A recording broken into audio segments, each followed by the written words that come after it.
SIR programme के तहत BLO की तरफ से हमें जो परिगणना प्रपत्र मिले हैं वो बिना गलती किए हम कैसे भर सकते हैं, चलिए आज की वीडियो में कंप्लीट डिटेल में जानते हैं। स्टेप बाय स्टेप पूरा प्रोसेस समझेंगे तो वीडियो को आखिर तक जरूर देखिए ताकि आपसे फॉर्म में कोई भी गलती ना हो और आगे चलकर आपको कोई दिक्कत ना आए। ये एसआईआर प्रपत्र भर के देना सभी के लिए मैंडेटरी है। अगर आप ऐसा नहीं करते हैं तो हो सकता है आने वाले टाइम में आपका नाम मतदाता सूची से यानी वोट लिस्ट से काट दिया जाए और आपकी नागरिकता पर भी सवाल उठे। तो चलिए शुरू करते हैं। इसी के साथ ये प्रपत्र भरने में बहुत सारे लोगों को बहुत सारी समस्याओं का सामना करना पड़ रहा है, तो उन पर भी बात करेंगे। तो चलिए शुरू करते हैं। सबसे पहले इस तरह के दो प्रपत्र आपको बीएलओ की तरफ से दिए जाएंगे। अगर दो नहीं दिए जाते हैं तो सबसे पहले आपको इसकी फोटोकॉपी करवा लेनी है, और अगर इस प्रकार के दो प्रपत्र आपको मिलते हैं फिर भी आपको फोटोकॉपी जरूर करवानी है, क्योंकि बाई चांस अगर आप गलत भर देते हो तो बाद में आपको कोई दिक्कत नहीं आएगी अगर आप फोटोकॉपी करवा के रखेंगे।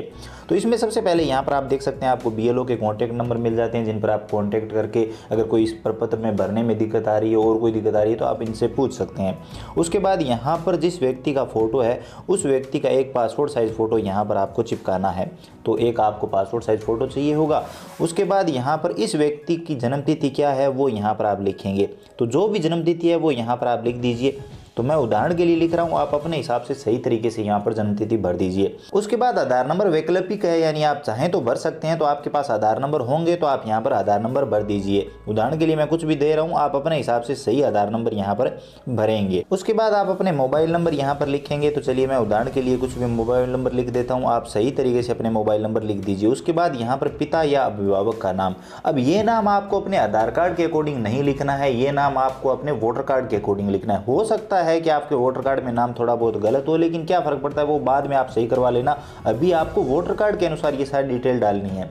तो आपके वोटर कार्ड में जो भी नाम है, पिता का या अभिभावक का, जिसका भी नाम है, संबंधी का नाम है, उसका नाम यहाँ पर आप लिखेंगे। तो चलिए मैं लिख देता हूँ। उसके बाद पिता या अभिभावक के एपिक नंबर, यानी पिता या अभिभावक के वोटर कार्ड नंबर अगर आपके पास उपलब्ध है तो यहाँ पर आप दे सकते हैं। अगर उपलब्ध नहीं है तो ये कोई जरूरी नहीं है, अगर उपलब्ध है तो आप लिख दीजिए। उसके बाद माता का नाम आप लिखेंगे। माता का नाम लिखने के बाद अगर माता के वोटर कार्ड नंबर आपके पास उपलब्ध है तो आप दे सकते हैं, नहीं तो ये भी कोई जरूरी नहीं है, अगर है तो आप लिख दीजिए। उसके बाद पति या पत्नी का नाम अगर लागू हो, ये व्यक्ति अगर विवाहित है तो यहाँ पर पति या पत्नी का नाम लिख देंगे। अगर महिला है तो पति का नाम आ जाएगा, और पुरुष है तो यहाँ पर पत्नी का नाम आ जाएगा अगर विवाहित है तो। अगर नहीं है तो ये भी कोई ज़रूरी नहीं है। उसके बाद अगर लागू है, पति या पत्नी का नाम यहाँ पर आप लिखते हो तो इनके वोटर कार्ड नंबर, यानी पति या पत्नी के वोटर कार्ड नंबर भी आप चाहें तो लिख सकते हैं, नहीं तो कोई ज़रूरी नहीं है, ये भी उपलब्ध हो तो ये आप समझ लीजिए कि अगर ये मैरिड है तो यहाँ पर ये दोनों कॉलम आप भर देंगे, नहीं तो ये दोनों कॉलम आप खाली छोड़ देंगे। तो यहाँ तक तो ये डिटेल वोटर कार्ड के अनुसार इस व्यक्ति की आ जाएगी। उसके बाद ये जो नीचे वाले दो कॉलम है इनमें आपको थोड़ा सा ध्यान देना है।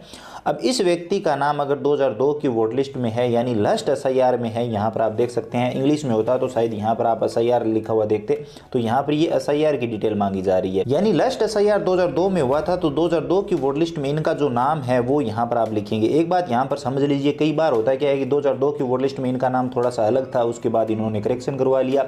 वोटर कार्ड नंबर भी बहुत सारे लोगों के बदले हैं, तो हो सकता है 2002 की वोट लिस्ट में इनके वोटर कार्ड नंबर भी थोड़े अलग रहे हो, तो वो वोटर कार्ड नंबर अगर उपलब्ध है 2002 की वोट लिस्ट में आपको मिल जाते हैं तो वो लिख देंगे। 2002 की वोट लिस्ट में इनके रिश्तेदार का क्या नाम था वो लिख देंगे। रिश्ते का नाम लिख देंगे, जैसे पिता का नाम था तो यहाँ पर रिश्ता पिता यहाँ पर हम लिख देंगे। उसके बाद जिला उस टाइम कौन सा था, तो यहाँ पर बहुत सारे लोगों ने एड्रेस भी चेंज किया है। विवाहित महिलाओं में होता है कि एड्रेस बदल गया है, वो पहले पीयर में रहती थी अभी ससुराल में रहने लगी है तो एड्रेस चेंज हो जाता है। तो ये 2002 वाला एड्रेस आपको लिखना है। 2002 में वो कहाँ पर रहती थी और उस वोट लिस्ट में अगर उनका नाम है तो वो कहाँ का है, तो वो एड्रेस आपको यहाँ पर देना है। राज्य का नाम लिखेंगे।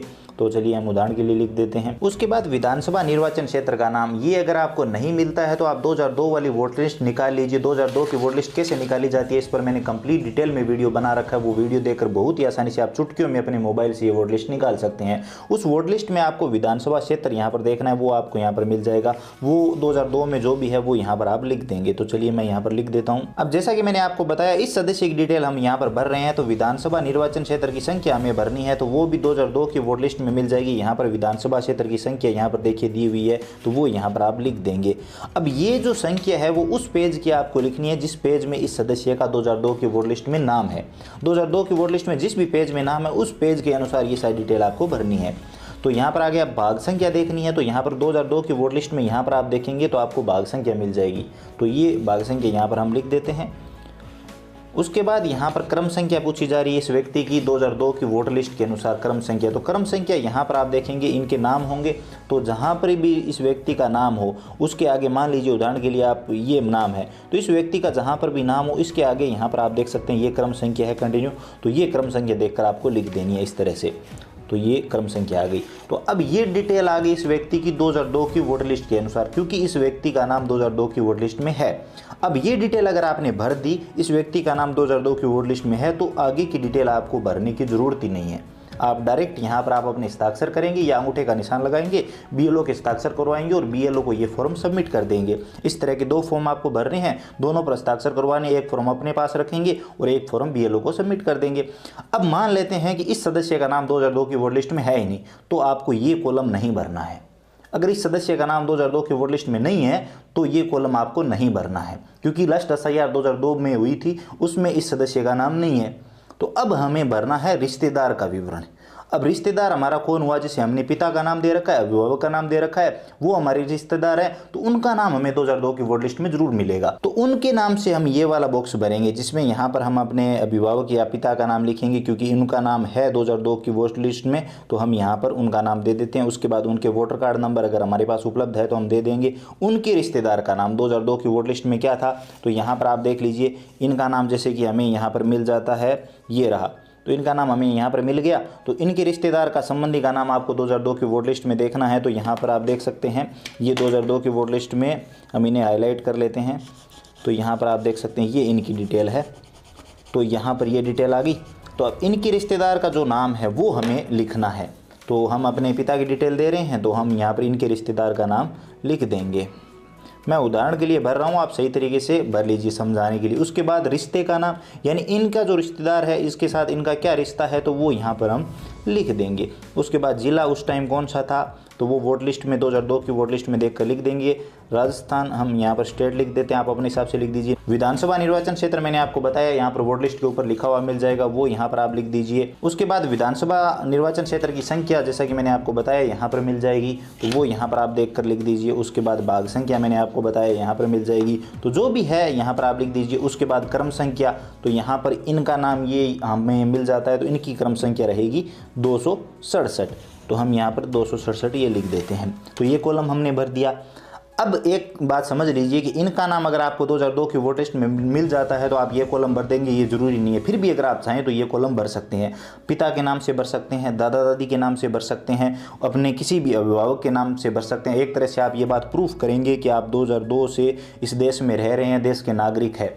तो अगर आपका नाम नहीं है तो आप अपने रिश्तेदार की डिटेल दे सकते हैं, और जिस भी रिश्तेदार की डिटेल दे रहे हैं, जैसे हमने यहाँ पर इनके पिता की डिटेल दे दी, तो पिता की डिटेल दे दी, तो पिता के नाम जिस भी 2002 की वोटर लिस्ट में पेज में है वो पेज हमें साथ में लगाना है। तो ये पेज हमने साथ में लगा दिया, इस तरह से अटैच कर दिया, तो हमारा काम कंप्लीट।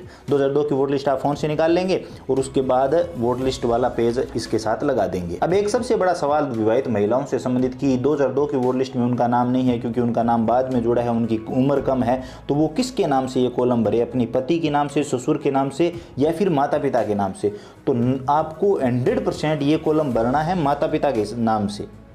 अगर 2002 की वोटर लिस्ट में उनका नाम है, अभी वो ससुराल में रह रही है, 2002 में वो पीहर में रह रही थी, तो पीहर वाली वोटर लिस्ट के अनुसार उनका खुद का भरना है, अगर उनका खुद का नाम 2002 या 2003 की वोटर लिस्ट में है।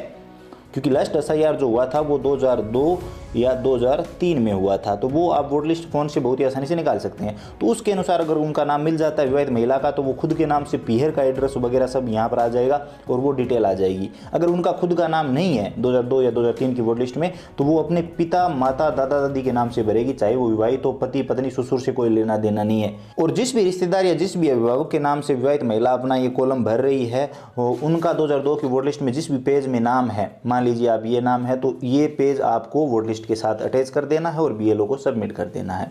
अब इस पेज में आपको वोटर कार्ड नंबर वगैरह सब मिल जाते हैं, भाग संख्या, क्रम संख्या, मकान संख्या, सब कुछ डिटेल आपको देखने को मिल जाती है। तो ये देखकर आप ये भर देंगे, उसके बाद आपको ये बीएलओ को सबमिट कर, आपका नाम 2002 की वोटर लिस्ट में मिल जाता है तो ये भरना कोई ज़रूरी नहीं है। बाकी आप चाहें तो दोनों का भर सकते हैं, क्योंकि 2002 की वोटर लिस्ट में आपका नाम मिल जाएगा तो आपके रिश्तेदार का नाम भी मिल जाएगा, तो आप दोनों भर सकते हैं। तो हमने दोनों भरे हैं, इस तरह से दोनों भर दीजिए। उसके बाद इस व्यक्ति के जिसका नाम से ये प्रपत्र है उसके यहाँ पर साइन हो जाएंगे और यहाँ पर आप डेट भी मेंशन कर देंगे, डेट मेंशन कर देंगे और बीएलओ के यहाँ पर हस्ताक्षर आ जाएंगे। उसके बाद ये 2 प्रपत्र आपने जो भरे हैं दोनों पर बीएलओ के आप हस्ताक्षर लेंगे। एक प्रपत्र आप रसीद के तौर पर अपने पास रखेंगे, एक प्रपत्र आप बीएलओ को सबमिट कर देंगे। बस इतना ही काम है। उम्मीद करता हूं अब आप कंप्लीट डिटेल में समझ गए होंगे कि ये प्रपत्र आपको कैसे भरना है और किस तरह से कंप्लीट तैयार करना है। अगेन बता दूं, आपको 2 प्रपत्र भर लेने हैं। अगर आपको एक मिला है तो फोटोकॉपी कर लेनी है। इसी के साथ अगर आपको 2 प्रपत्र मिले हैं तो भी आपको फोटोकॉपी करके फॉर्म भरना शुरू करना है, क्योंकि अगर गलती हो जाती है तो आपके पास दूसरा ऑप्शन रहेगा। वैसे मैंने आपको वीडियो में कंप्लीट डिटेल में बता दिया, फिर भी अगर आपके मन में कोई सवाल रह गया है, आप और कुछ जानना चाहते हो तो बेझिझक कमेंट सेक्शन में लिखिए, हम जरूर बात करेंगे। वीडियो इन्फॉर्मेटिव लगा है तो हमारी मेहनत के लिए लाइक जरूर करिए, अपने दोस्तों के साथ ज्यादा से ज्यादा शेयर करिए। चैनल पर नए हो तो सब्सक्राइब करके घंटी का बटन दबा लीजिए ताकि आने वाली वीडियो और नई नई अपडेट आप सबसे पहले देख पाएं। इसके अलावा अगर आपके मन में और कोई सवाल या सुझाव है तो आप कमेंट सेक्शन में लिख सकते हैं। चलिए मिलते हैं अगली वीडियो में।